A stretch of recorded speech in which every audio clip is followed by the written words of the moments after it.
মূলত তুমি যে প্রথম লিস্টে যে মেডিকেলটা রাখছো ওই মেডিকেলে যদি সিট ফাঁকা থাকে, তার মানে যতজন আবেদন করছে, ধরো এতটাই সিট আছে, এতজন হলে মোটামুটি সবাই সিট পেয়ে যাবে। হ্যাঁ, তারপর দেখবে যে ওই মেডিকেল প্রথম চয়েসের মেডিকেলে যদি দেখে যে সিট ফাঁকা নাই, তখন দ্বিতীয় মেডিকেল দেখবে, তখন ওই দ্বিতীয় মেডিকেল অনুসারে তোমাকে এভাবে সবগুলি চেক দিয়ে যেটাতে সিট ফাঁকা থাকে ওইটাতে দিবে, মানে কতজন আবেদন করছে, কতজন নিশ্চয়ন করছে ওইটার উপর মানে ভিত্তি করে।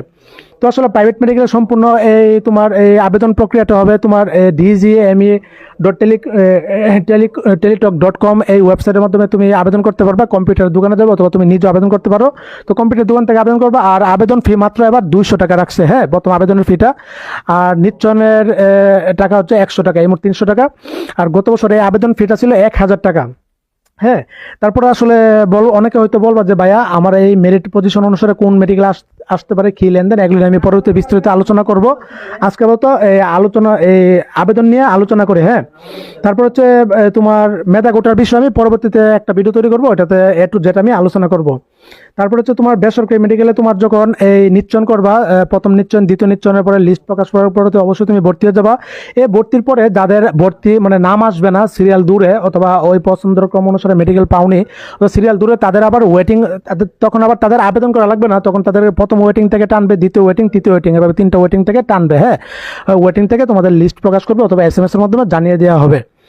তো আসলে বিষয় হচ্ছে বাংলাদেশের প্রাইভেট মেডিকেলগুলিতে এই তোমার 6293 সিট আছে, এখান থেকে 45% সিট হচ্ছে ফরেনারদের জন্য, ফরেনাররা আইসা ভর্তি হবে। কিন্তু ফরেনাররা যে অনুপাতে আসবে, যদি আবার কম আসে তাহলে ওই সিটগুলি মানে ফরেনার যদি ফিল আপ না হয় তখন ওই সিটগুলি দেশিদের জন্য ভর্তি নিবে কি।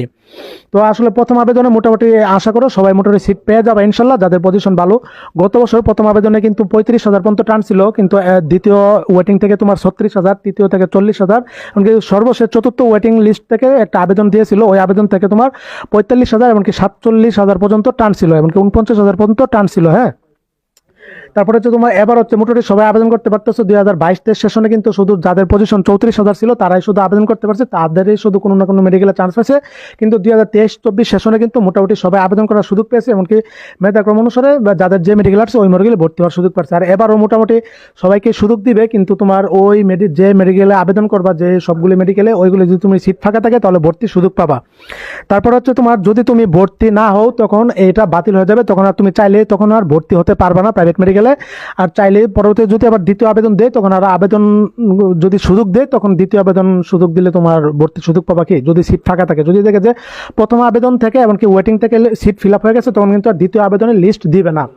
তারপর হচ্ছে তোমার প্রাইভেট মেডিকেলে আরেকটা যেটা একটা গুরুত্বপূর্ণ বিষয়, সেটা হচ্ছে তোমার যেটা হচ্ছে যে প্রথমবার নিশ্চয়নের জন্য নির্ধারিত তারিখ শেষে শূন্য আসন